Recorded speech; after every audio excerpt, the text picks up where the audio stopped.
ત્રિકોણની ગણતરી ભાગ 3।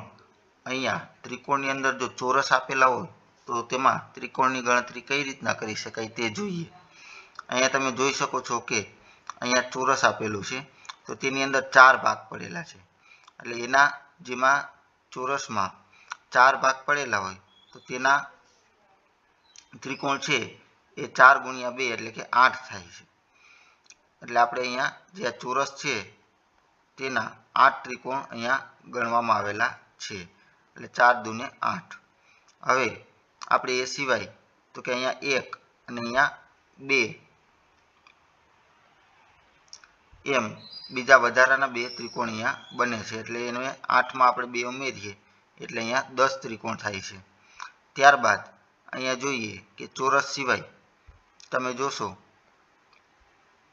કે અહીંયા જે આડી લાઈન છે તેનેથી આ 3 પોઈન્ટ વાળું જે ત્રિકોણ છે તેમાં અહીંયા આડી લાઈન છે તો આપણે આગળ ત્રિકોણમાં જોઈ ગયા કે વચ્ચે જો એક આ રીતના લાઈન હોય તો ત્રિકોણના 2 ભાગ પડતા હોય તો તેના કુલ 3 ત્રિકોણ બને છે, એટલે આ 10માં પાછા 3 આપણે ઉમેર્યા, એટલે અહીંયાથી આ 3 બિંદુ વચ્ચે કુલ 13 ત્રિકોણ બને છે।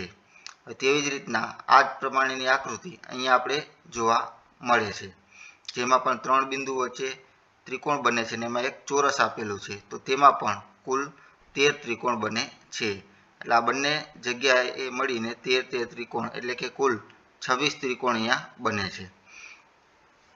હવે ત્યારબાદ આગળ જોઈએ તો અહીંયા જે આ આખું મોટું ત્રિકોણ જોઈએ તેમાં વચ્ચે આ એક આડી લાઈનથી તેના 2 ભાગ પાડવામાં આવેલા છે, એટલે મોટો ત્રિકોણ છે એ અને આડી લાઈન છે તેનાથી કુલ 3 ત્રિકોણ બને છે, અને આ જે ચોરસ વચ્ચે છે તેમાં 4 ભાગ પડે છે, એટલે એ ચોરસ ત્રિકોણના 4 દૂને 8 ભાગ એટલે 8 ત્રિકોણ બને છે।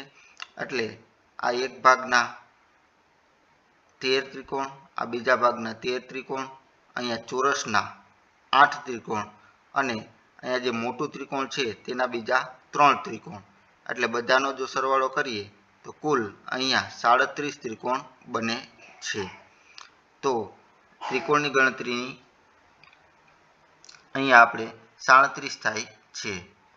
તો અમારી YouTube channel easy education four 3 ને લાઈક, શેર અને સબસ્ક્રાઈબ કરો, અને વધારે વિડીયો જોવા માટે અમારી ચેનલની મુલાકાત લો।